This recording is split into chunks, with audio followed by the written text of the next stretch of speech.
All right, welcome to episode 114 of Those Millennials podcast. Today I am your humble, gracious, and highly favored and thankful host, Kay the Classic. I'm here with my nearest and dearest, my boys and friends in real life. Jesse's here. Jesse, how you doing? How you feeling? Oh, we're starting off great. Jesse's fucking muted. This is how we're starting off the pod. Fucking great. Jesse, First off, Jesse just came up from the back like a goddamn WWE superstar. You just walk through the curtain like Randy Orton.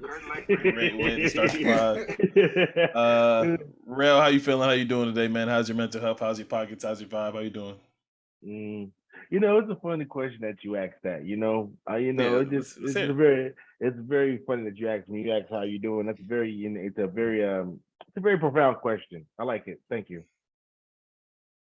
Is that your answer? Oh my god. Jesse's here. He's muted. I'm here. I'm having technical issues, so I don't know what's going on. This shit is it's not working properly. Mario right. sing. It happens. It happens. So we're recording this on a Thursday night during the end of this illustrious verses that a lot of people have been waiting on. We'll get to it. It's still ongoing. It's 9:30 at night right now. They're still going. But we'll get to that. But first and foremost, thank you for all the listens. Thank you for subscribing. Thank you for reaching out to us. Thank you for checking out our reels on all socials, checking us out on Instagram, checking us out on YouTube. We appreciate you guys. We love you guys. First and foremost, don't forget to check us out at Summer League. Summer League will be at Summer League in 2 weeks. Is it 2 weeks from now? July 9th. July 9th. We'll be at Summer League in 2 weeks, so the first Saturday of Summer League and the second Saturday of Summer League. So come. If you see us, don't be shy to say hi, especially say hi to Rail. And look for us while we're watching. Jesse just dropped. Watching. Only talk to me if you're ready to talk about the Lakers and how we're gonna fix this. If you want to see it, we're ready to see Chet Holmgren of the Oklahoma City Thunder play. Literally stick man. Well, he's not even here, but I'm gonna give him his flowers before he rejoins. To do the segment. Yeah, we do got to do the segment.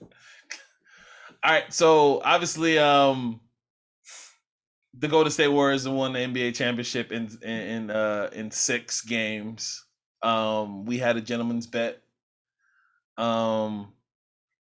Jesse won said bet. He's not here to gloat, which is great. So me and Rel, as the losers, now have to wear shirts on the podcast that Jesse designed. So we'll keep you guys up to date in that.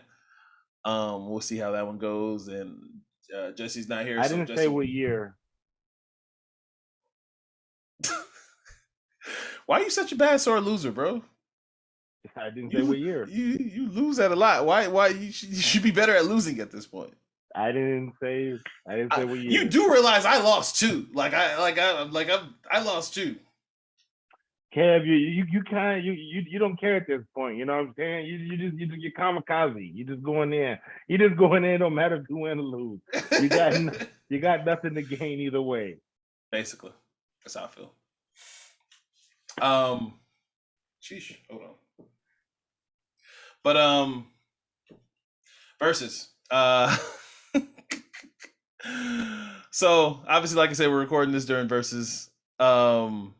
We're gonna talk about the first half of the Verzuz before we even touch on what's going on currently in Verzuz with Omarion and Mario. But man, oh man, the first half, the first leg, the undercard of the Verzuz, if you will, with Bobby Valentino, Ray J versus Pleasure P and Sammie. To say it was entertaining would be almost an understatement, man. Do we want to talk about pros first before we just get into cons? Should we talk about pros before we get into cons? I don't really see any pros. Nah, man, there's some pros. I mean, you can pick yours out, bro. There's definitely some pros. Okay, Jesse's jumping back in here. So pros. I think the beginning of the verses, I think it was ran well. I think Sammie sounded great, like by far. Jesse, I already gave your flowers for you winning your bet. You missed it, so you don't get to brag or anything. So that part. So I just want to say, out of all these niggas, everybody, these niggas listen to podcasts. These niggas consume basketball 24/7. These niggas hear all the trades. These niggas follow all the tweets and all that shit. They got it set to their phones to be notified about shit. They got the numbers down. They could go to the websites and they can tell us the splits and the plus and minuses and the minus pluses and I go off my heart. You know what I'm saying? You know what I mean? This is when I'm gonna brag. I'm the old man here. Nah, that's for Kev. That's because Kev is a fucking nerd. Nobody cares about analytics. I'm the old man here, so I got the experience. So you know what I'm saying? All I did was just pick from the heart, and then it worked. Cause the old man who you swear this nigga Jesse would have won by 50 the way he talking. They got the NBA TVs and they got the NBA passes. They watch every game. They can tell me about what's going on in Toronto. They tell me what's going on in Charlotte. I only watch LA.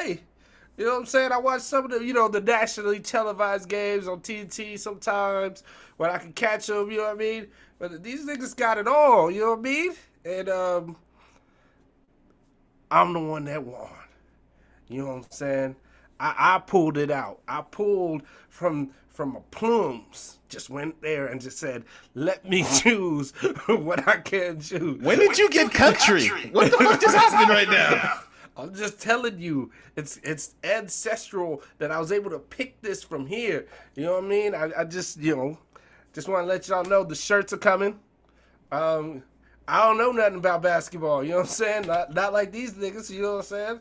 I thought they was gonna pick everything exact. But I got the shirts coming. I already know what they gonna wear.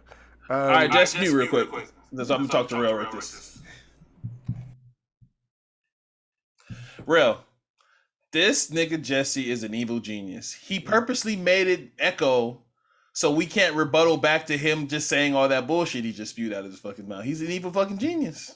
First off, Jesse, nigga, you know about as much hoop as we do, nigga. We grew up together in this shit, nigga. What are you talking about? This is because we listen to two more podcasts. You know just about as much basketball as tapped in, just as much as we do. How about, nigga, you won by like 2. You didn't blow nobody out. You talking like you blew somebody out. Like you blew somebody out of the water. That didn't happen.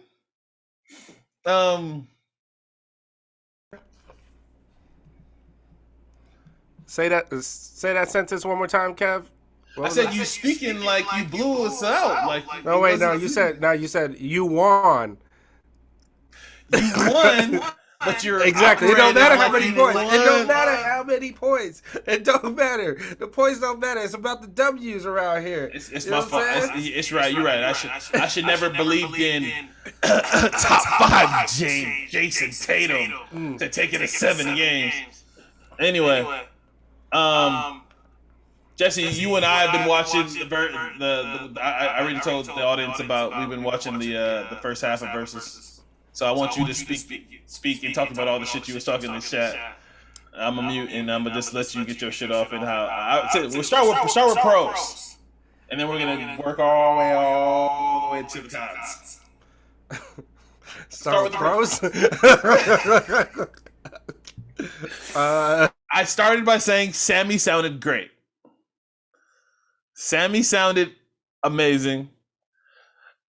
Irritating Sammie was really fun. Him and his back and forth with Ray J was the shit. We're not gonna do a normal versus breakdown like we've done in the past. We're just gonna talk about like some of the fun parts or whatever. Irritant Sammie was my favorite Sammie. Him and his back and forth with Ray J was fucking funny.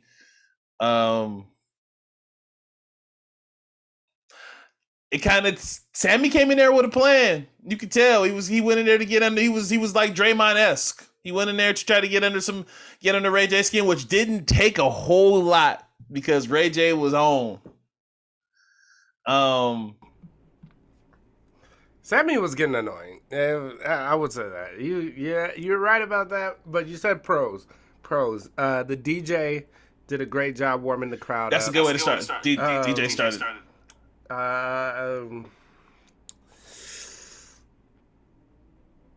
It was fun the way they talked back and forth. Yeah, that's all I got. I mean, look, like it was cool to Pleasure P. He actually sounded very well.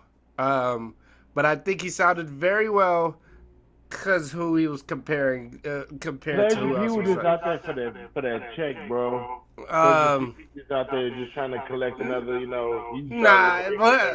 Pleasure P had something to prove. Like it's R&B niggas, man. These niggas, these niggas. What is that even? No, explain to me R&B niggas. They want their flowers so bad. Nigga, I wrote this song. Nigga, I can out sing you. Like they want that shit so fucking bad. You can't blame them. They have probably the only genre that's truly dying. It doesn't matter, but that has nothing to do with it dying. It's just Sammie. It's like, yo, Sammie, you are on like 100, and these niggas had like hit songs after you. This probably gonna be the last time. Exactly. It's like Sammie for like the next 6 years. Sammie was out there trying to prove a point, and it's just like, Sammie, chill, bro. Like, just sing your hit song. Can we start with this? Whoever created the teams, like, this was lopsided as fuck, in my opinion. Yeah, I didn't get the whole Bobby V Ray J thing. It was clearly friends just wanted to do this shit. Like I think it was very, very lopsided. Like as great as Ray J is, and we all know the hit records he has, but it's like Ray J's never been a vocalist. Like nobody's ever, said Ray J can sing. I remember Rel and I used to joke. It sounds funny now because Ray J's a businessman and he got Scooty bikes and Raycons and he got all these other businesses and other ventures and shit. But I remember when Rel used to joke about birthday parties, and Rel would always say, "Man, I could get Ray J to perform at my birthday party for like $70." But yeah, Ray J, I mean, we can just go ahead and move to cons. It's going to 150 now. No. The nigga has like 6 Maybachs. Nigga, get the fuck out of here. I mean, nigga, good credit gets you to be able to lease anything. Stop it.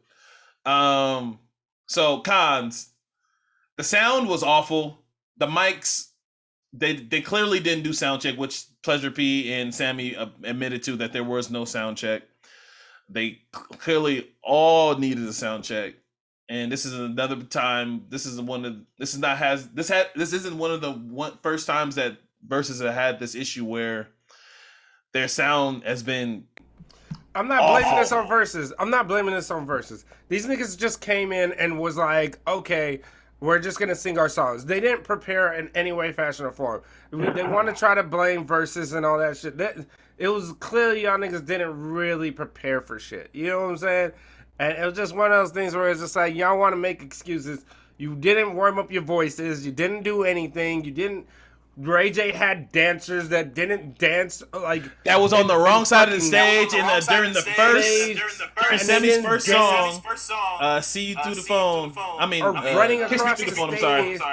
Running across stage during Sammie's sets. And they didn't dance the same dance steps They didn't do any of that shit. Like it's like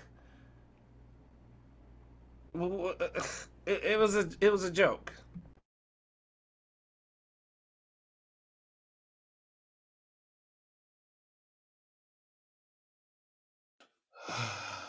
That's crazy.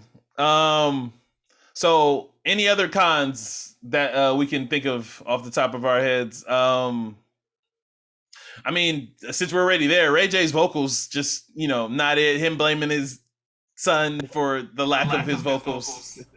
Look, Ray J has no problem embarrassing himself. He really does. And I know Ray J's from LA, and I know Ray J was on. Jesus, clearly tell he was on.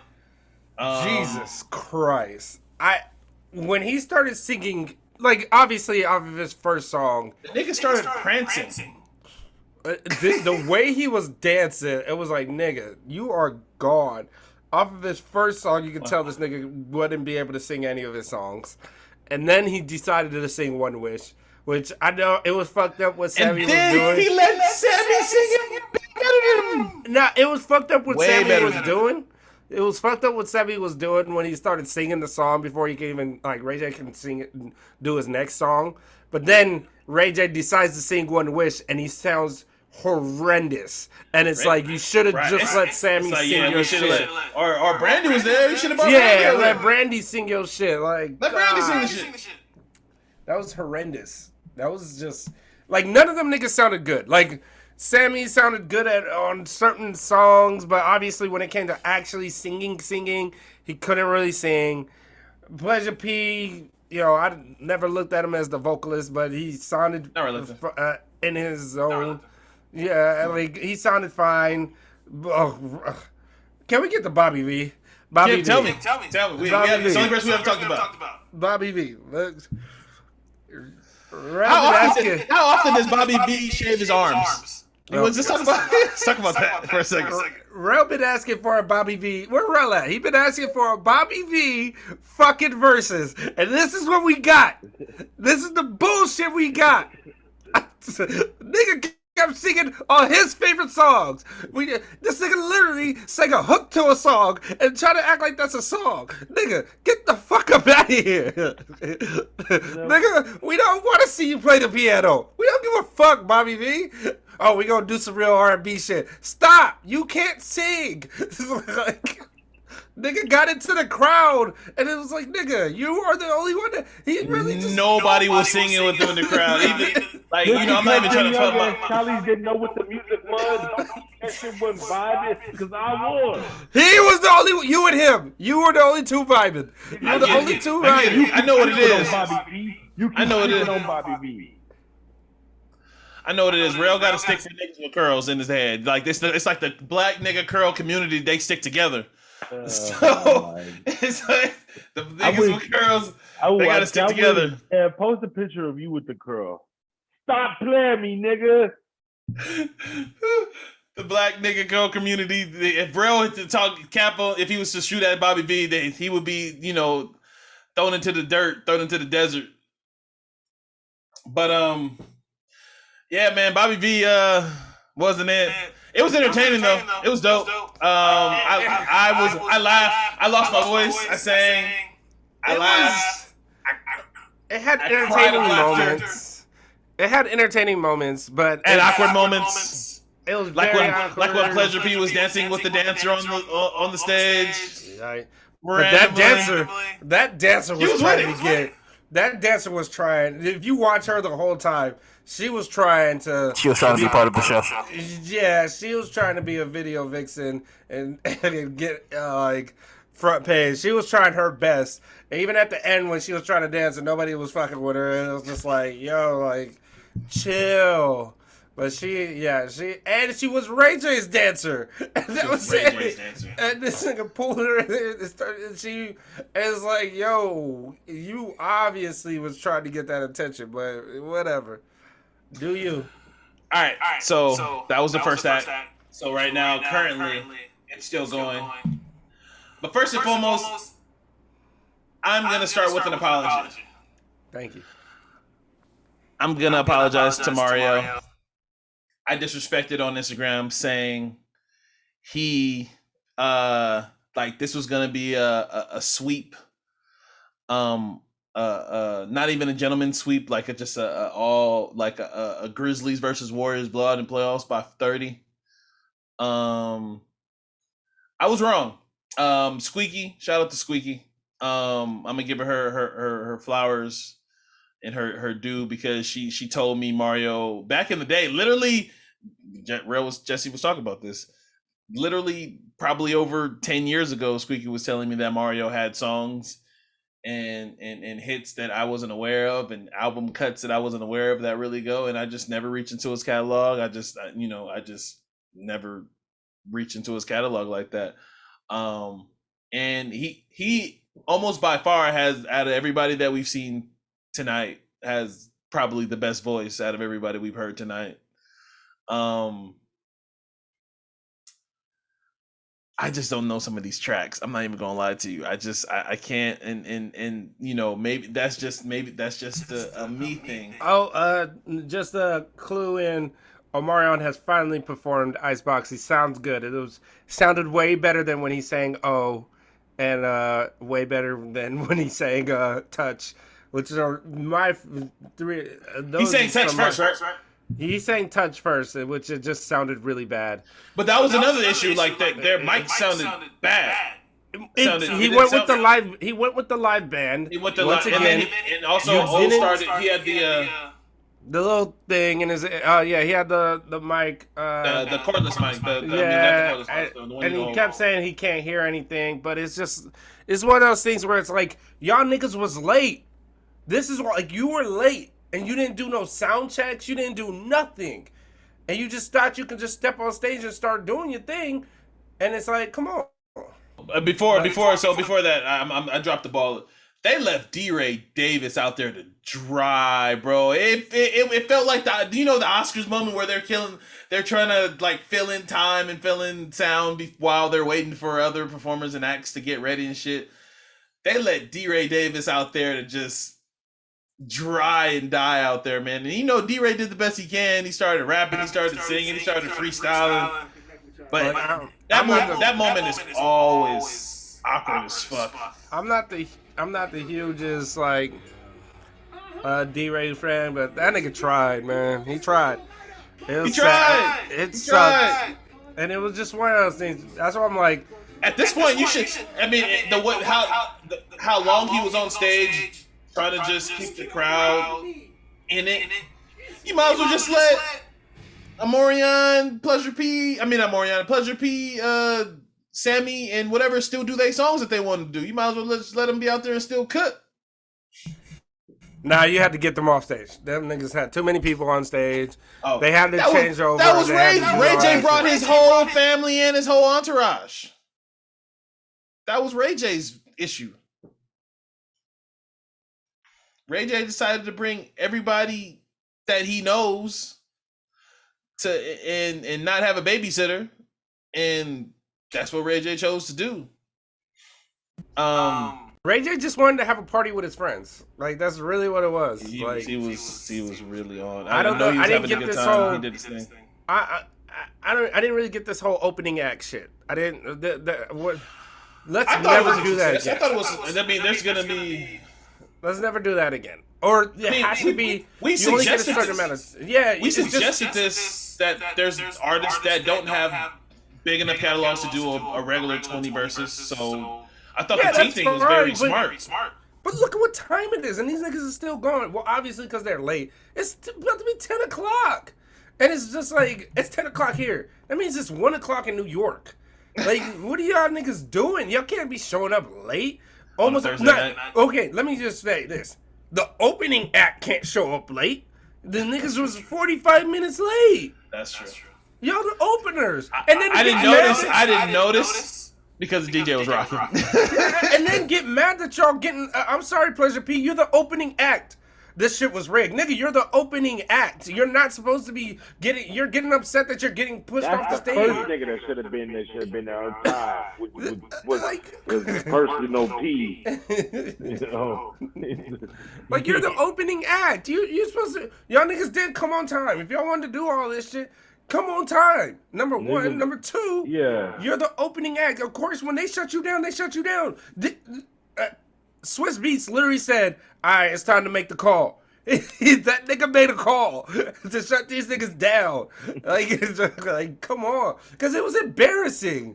It was embarrassing. It was very embarrassing. It was very, like... It was the joke with Verzuz for a long ass time was anytime it's a woman versus, like, oh, there's going to be a long time coming up. I don't want to make this sex thing, but this is what people have been saying. Anytime there's a woman versus, it never starts on time. But none of them start on time.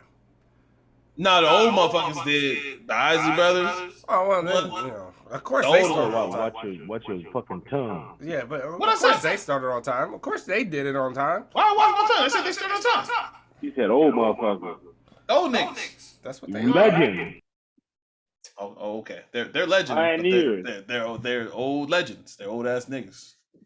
You millennials killed me. Oh, okay. Says the millennial on those millennials podcast. I was one supposed to be born in this generation. I told you that. So yeah, I don't necessarily have a winner. I'm go ahead, Jesse. Go ahead and say what you was gonna say, Jesse. I kind of agree with you. Oh, about not being on, or about wanting to do all your songs, or me talk about them being late. But no, talk about Mario. No, talk about Mario. How you felt about Mario? You don't know these songs, but you like this vibe. I always like this vibe. He's singing one of my favorite songs right now. He's killing it. He got the whole crowd. He walked over to Mario, and he was like, he just put the mic out to the crowd. They was singing it. I don't know what's going on because Omarion should actually be beating Mario. Omarion's doing O right now. Again? I could have sworn he did O. No, he didn't do it. Oh, okay. Well, yeah, and it's like because Omarion does have like a long list of songs. Like he has a long career. He has all the BTK stuff. Clearly, he wants to. And be fair, it took him a while to get into a B2K bag. Yeah, and it took him a while to just get into a groove. But all right, can you bring up one thing? Yeah, go ahead. What the fuck was the watermelon? Oh my god, I don't know what that was. I've never heard that track. That was weird. Space Guy, I know you're the Omarion connoisseur. Please tell me about that track. Oh, Tank came out to sing the backgrounds. What we talking about? Yeah, Tank came out. He came out for that's big. Who called him out? What you mean? That got to be Omarion. Well, you know, Tank did the background singing on there. No, well, he wrote O. Well, he did that too, but but that they mentioned in the first half. They mentioned that Tank was there. So yeah, they mentioned. And then Sammie had to let us know that he wrote. And then Sammie had to start singing a Tank song. A Tank song that say I wrote. Let us know that he wrote it. Like, oh, by the way, we did get an update.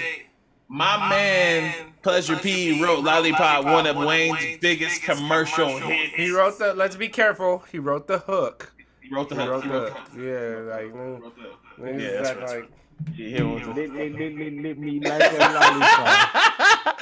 Hey man, still big. All right, cool. Touche.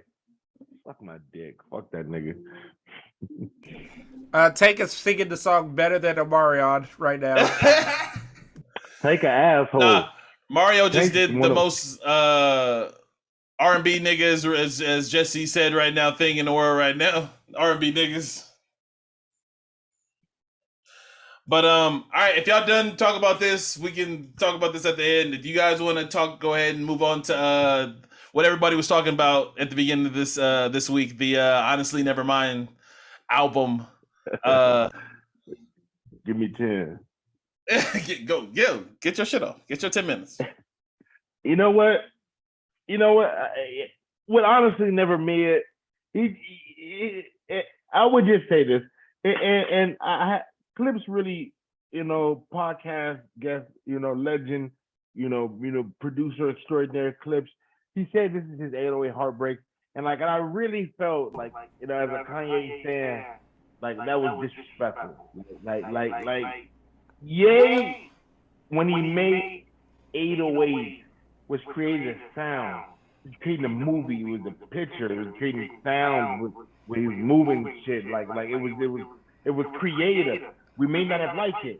Listen to the fucking amazing beat. Even if you don't even rap over it, you can play amazing anywhere. You can play the amazing beat anywhere. Just that little that screaming that sound.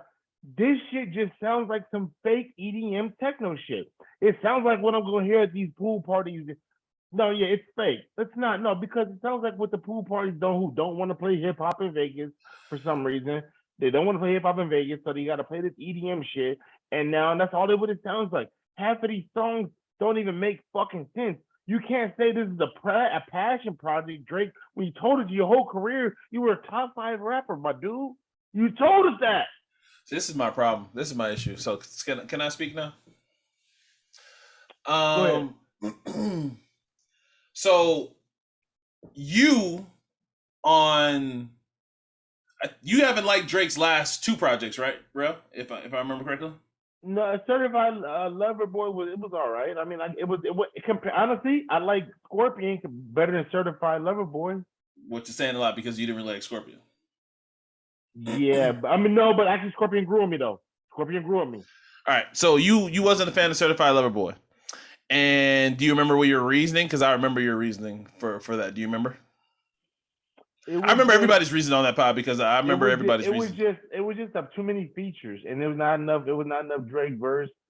And low-key, Drake and ballads. Like honestly, I don't know why he went away from the More Life like kind of sound, because he hit it. More Life was a perfect mix between R&B and everything he did. Everything that Drake likes to do, he can weave in and out of if you listen to More Life. He doesn't miss on any track on More Life. So you show me one bad track on More Life. I want to get back to what I was trying to get at. I think everybody talks out of the side of their mouth with Drake, because like in one breath, everybody says Drake, the songs he make is not innovative. He's been doing the same sound for over 10 years. Nothing's really changed. He hasn't grown per project. We don't see the growth in any of his music. It's a lot of that when it comes to Drake. And then when he decides to, what just happened? When he decides to try something completely different and do something, he tries to do something completely different, which nobody expected. And we can talk about that later. And he makes songs for, again, no, but it's not necessarily your cup of tea. But I don't want to cut you off. But hold on. But you're saying he makes songs that nobody but that's wrong though, because you're saying that nobody expected this. But here's the thing though, he makes different kind of music, but nobody expected fucking borderline EDM. Can you not say that this music is not borderline EDM? This is a whole genre change. But no, I don't think it's a whole genre change. He's been in this genre, but he's just never done a full album of this genre. What's the difference between Controller and Passion Fruit and all the rest of these songs that are on this album? It's the same thing. Is dance hall. Some of these songs are dance hall. If they're not all the EDM songs, are also borderline fucking techno music that's gonna play at the pool party in Vegas. He's tapping into some other shit where he's talking about 90s house music. Yeah, they're gonna be playing. They're gonna be playing this. You said it. It's gonna be playing in the Vegas pool parties all summer. They're gonna be playing in Miami. They're definitely gonna be played. Sounds like I'm outside of a club in London. Yeah. Let me jump in here. Okay. Before my Wi-Fi fucks up. I'm with Rel. Like, obviously, this was him taking a chance, right? This is taking the leap, whatever. I don't really feel like it is one, because the difference between him, like you said it, he has done songs like this. He just hasn't done a full album. The reason why I'm not a huge fan of it is, first of all, I never liked house, techno, none of that shit in the first place. There's a rumor of like how this is gonna get people to start dancing again instead of like in clubs and stuff, because there's the issue of like people just sit around and try to vibe in clubs and take photos and shit. So this is kind of like a get you up off your feet type of thing. So we're gonna start to hear music more. We're probably gonna get more. I don't want to vogue when I'm in the club. I mean, this techno's always got people dancing. I want somebody to Come on, Varel, you've been in clubs, man. You know that shit gets played for like 20 to 30 minutes in clubs where even it ends Vegas, the night. You got in Vegas, everything. But this is every club. Every club has done this where it's just 30 minutes straight of fucking songs like this, that techno shit, all that shit. So I've never been a fan of it. My issue is the effort that he put into it. No, yeah, I definitely Jesse got a little technical difficulty, but Yeah. but you know what? This is one thing that I want to say about Drake too, and I want to get this out before, is that his catalog isn't big enough for him to try shit like this and be like, it's cool. Whoa! You said his catalog isn't big enough? No, he still got it. I feel like he still needs more work to do. I feel like there's more meat on the bone. You know? Like, No, I don't disagree with that, but you're saying his catalog is already... No, his catalog is big. No, his catalog is big enough. But I'm saying, you throwing away a whole album with niggas is sitting around like starving like for the next one, because it's like, you know what I'm saying? You talk about. Go ahead. I'm sorry. He don't even rap on some of these tracks, Kev. That's what. See, I think that's your issue, and this is the issue. Kev, he don't even sing on some of these tracks. I don't even know if there's him on some of these tracks. I'm of the mindset that like the music that he made, like, so a lot of the songs on the album, like, and people thought I was lying when I made the little Instagram story that I was like, all these songs, like, I'm vibing to this album, the Drake album that y'all hating on or whatever. But I was like legit serious. Like, wait, you posted that, nigga? I'm about to unfollow you. What the fuck? That's fine. I really like, before I even heard Drake on a lot of these tracks, I liked the songs. Like, soon as I heard the beat and soon as I knew what kind of wave he was on, the song was on, I was like, okay. You probably before I even hear like raves. Before I was like raves, and you never been. I was like, before I even hear Drake, I was like, oh, I can see where this goes. I can kind of see where he's going with this. But like, again, y'all can't. In my opinion, I just feel like. Tell me the 4 tracks you felt that on, so I can go back and listen to them and see how you felt. Let me pull my phone out, but because all I heard was mid. I like Texas Go Green. I like A Keeper. I'm not sure if it was I'm not sure if it was Flights Booked. That shit was super mid. But yeah, so like, there's songs on here that like I'll listen to, but like I just the way people don't make his own beat. So how? But if you don't make his own beat, sing over the song, what the fuck are you doing on the track, Drake? No, say that again. If you're not making the beat and you're not singing the song or rapping, what do you just? What song? What songs wasn't he singing on? Let me find it right now. Yeah, I mean, again, like we try to put Drake and a lot of these artists in boxes where like it's like, oh, Drake, we just want rap from you. Everybody just rap, but then at the same token, everybody just like. Drake has given us. Come on, man. I don't think this is about. No. Ty that bind. He doesn't even say anything on it. I don't even know if that's him. It's just a sound.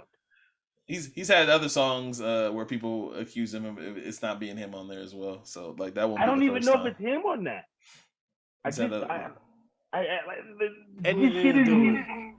Go ahead, Jesse. I don't think this has anything to do with putting Drake in a box. If there's anybody that's been allowed to be outside the box to do what he does and everything, it's been Drake. Like, he's always been doing something where he sings, he raps, he does it. Like, he's been allowed to do what he wants. It's just, to me, It's the Yeah, but effort not that for was a put in. full length album. Everybody, Drake but has. That's why Drake did Scorpion. Like he had the everybody. He did a whole album of rapping. But Of Kev, 16 tracks, and then he but- did a whole other album of the other shit that the girls like. But Kev, you are breaking it down so simply. Like, it's one of those things where it's like if you just listen to it, it's not good. Like his effort is not there. That's the problem I have. It's not even like I'm not gonna get. I don't listen to a lot of Drake. I don't anymore. disagree that it's old. I think it's old music. I just don't think he puts in effort. I think it's like, older music. I think his trying and relying on the production and everything, like there was a lot of that in there, and it was like, yeah, you took a chance, but it could have been way better. And it was just even the last song he has on there with 21 Savage was just a throw-on song, which was like, what the fuck is this on there? Like, and so it's like one of those things where you're just looking at it like, I'm listening to it. I'm never gonna listen to the album again because it's just not my cup of tea. But I'm also listening to it like, yo, this is just this. I don't want to call it a money grab, but I'm calling it like, man, there's a difference. Like, I call it the 808 and Heartbreak because it's the attempt to do something different. But I don't. It's nothing near 808 and Heartbreaks because Kanye was ushering in a new thing, and he was because first and foremost, this is not Drake doing something different and doing something new. We have artists that have been doing this. We've been getting this. Like I told y'all in the chat, if y'all want to really hear somebody do it really well and do it great and actually implement hip hop rapping and knows the history of it, go listen to Vince Staples. Listen to Vince Staples just even talk about it. He knows what he's even talking about. So he has an understanding of where he's going. Go listen to Azalea Banks. Like they know, like that was how she came out. So it's one of those things where it's like, it's not even like, oh, Drake is doing something new or Drake's trying to expand. Obviously, he's trying to catch on to a wave because we know that's what Drake does. But it's also like, you're just trying to catch on to the wave very lazily, just like he's caught on to when they I can went see to that. Because a lot of his albums are influenced about where he's at in that moment. Because we all know, like he talked about More Life. It's very London influence in More Life, right? Like there's a lot of London influence on those songs, right? Or yeah, but can I get and one then thing off? when Or do you go ahead? and then Take Care is really Houston influence, right? He recorded that in Houston. It's really Houston influence on that album. So like I wouldn't say he's Houston fully, dude.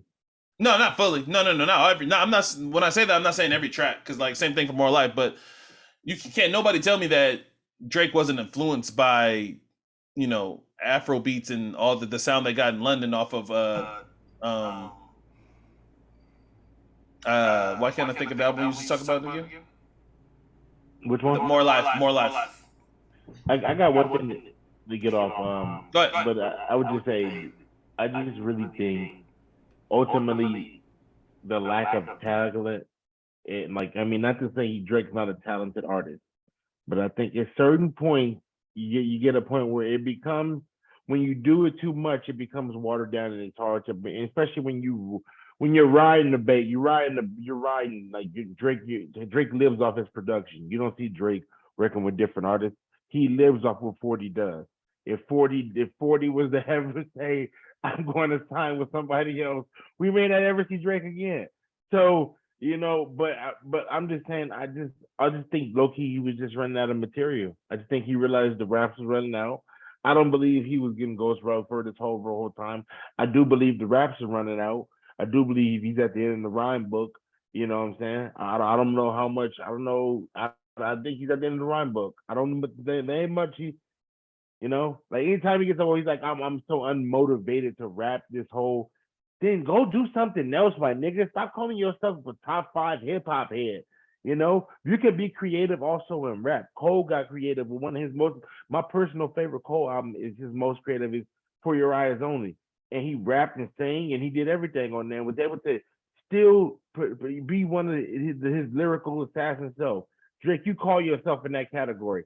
Nigga, you just did a shuffle album, bro. Tie my bonds, bro. I don't even know if that's you on the fucking track.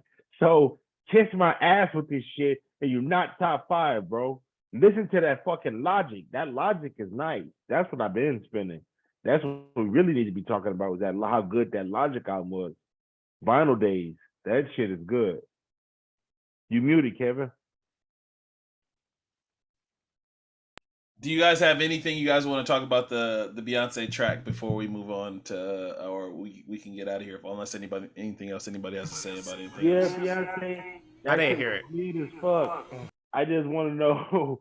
I just want to know what the fuck the rest of the album gonna sound like. I mean, like that shit was. Oh no, that shit was not what I was expecting from a Beyonce song. And I was just like, what the fuck? This shit. They Loved got the it. same producer. I loved it. I thought it was great. Love house Why music. do you like to dance with your shirt off so much? This is great. I loved it. Great song. You I like like- to dance with tight sweaters. So I have to dance with tight sweaters to like songs like that? Yeah, you can't get your freak on. How can you get your freak on to a track like that? I don't need formation every time I hear Beyonce. I don't need those kind of tracks every time I hear Beyonce. She's way too talented. I think honestly, to be real with everybody, I think she's yeah. I think she's taking it easy and not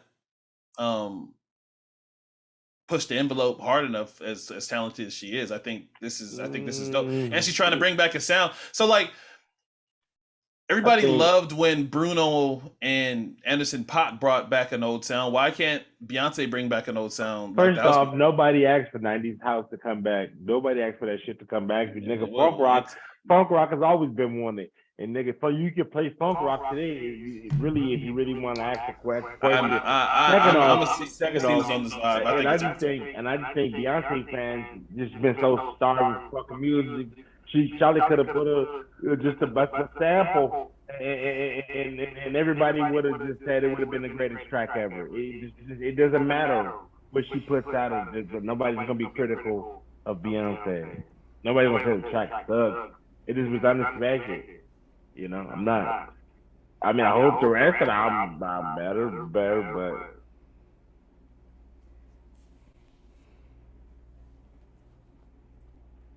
You muted, Kevin. Jess, you know have anything to say? Because I didn't hear the song. I didn't hear the song. So okay. Does anybody have anything else to say before we get out of here? Yeah. Here we go. Before these guys come on to this podcast talking all that basketball, thinking they know what they talk about, Rel telling us who's top 5 when they really not top 5.